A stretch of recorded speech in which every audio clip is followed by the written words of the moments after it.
is many Democrats feel that you did this to protect yourself and to protect from looking bad later, when ultimately this was about unverified material that was under investigation that lots of prosecutors don't discuss. And the result was it threw the election to Donald Trump. What do you say to that?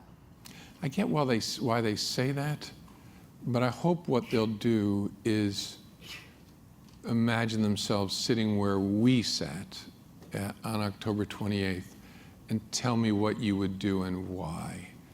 Because you only had two choices then. I mean, you got to remember, the investigative team has come to the leadership of the FBI and said, there are hundreds of thousands of Hillary Clinton's emails on Anthony Weiner's laptop for reasons we can't explain.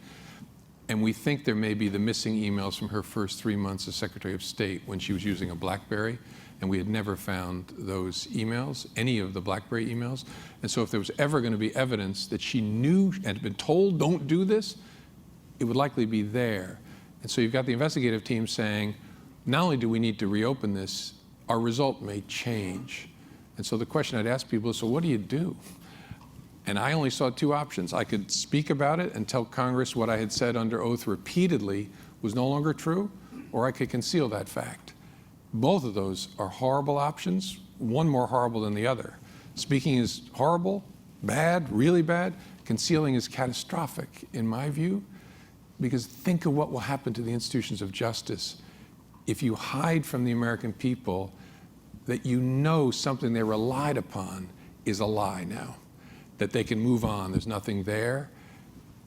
Which do you choose? I don't think you choose the catastrophic option. I think you got to choose the really bad option. But people could disagree. But what I'd ask people to do is you got to come to that day and say, so what would I do and why?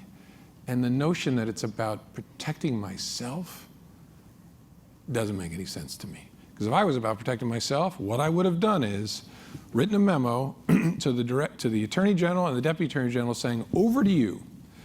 And I don't know what they would have done at that point. And part of me thinks they would have had to do what I did. But you feared what they would choose. You chose. No, this is different, actually. I actually gave them the chance to make the decision. I had my chief of staff inform their chiefs of staff saying the director thinks that he has to notify Congress about this, but he would welcome your input. And the response was, we think it's a bad idea, but we don't wish to speak to him. And my reaction to that was, okay.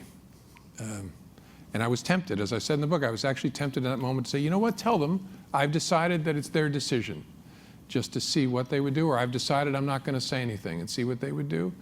But I thought, that's cowardly. You're the director of the FBI. You have a responsibility to the institution to act in its interests.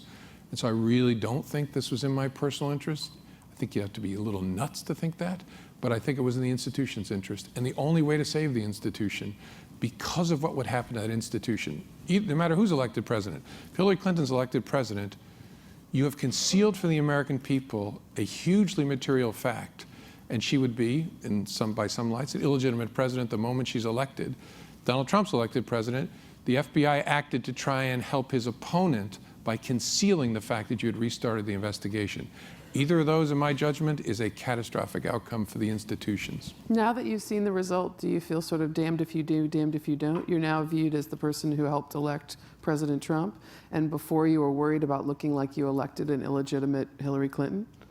Sure, yeah, and I knew that coming in. One of the things I recount in the book, 2015, when this thing came in, the investigation, my deputy looked at me and said, you know you're totally screwed, right? And I smiled and said, yep, nobody gets out alive. And what I thought he meant was, one half of the partisan divide will hate you. I'd never imagined, as my wife says, you could piss off both halves of the partisan divide. But, you know, again, there's something freeing about being stuck in a situation where you know you're screwed. It sort of relieves you of that. Okay, we have a lot of questions, man. Go ahead.